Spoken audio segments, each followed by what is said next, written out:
मग हा दादा बघत होता पाणी कोणत्या रंगाचं आहे म्हणून, पण त्याला समजलं नाही. मग आम्ही पाण्यात उतरलो. मग आम्ही रिंगा रोजेस खेळत होतो, असं मस्ती करत होतो पाण्यामध्ये. खूप छान वाटत होतं पाण्यामध्ये खेळायला. ट्यूब वगैरे घातलं होतं आम्ही, कारण आम्हाला स्विमिंग येत नव्हती त्याच्यामुळे. मग असं गोल गोल फिरून हे बघा मुलं आमच्याकडचे. ही जलपरी, हिला तर हालताही नव्हतं डोलताही नव्हतं येत.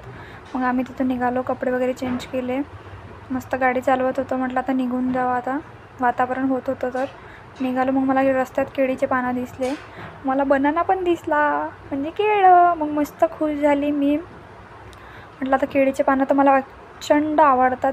म्हटलं आता घेतलीच पाहिजे, घरी जाऊन मस्त जेवण करेन. मग तोडता नव्हतं येत मला. मग बनाना मी म्हटलं आता खिशात भरून घेते म्हटलं. मग खिशात भरतच होते मी, तेवढ्यात एक मुलगा मला बघत होता. मी त्याच्याकडे बघितलं, तो मला बघत होता. तो मला इकडे म्हणे. मी म्हटलं काय म्हटलं तुझं, असं म्हटलं. तो म्हणे इकडे ये म्हणे. मग मी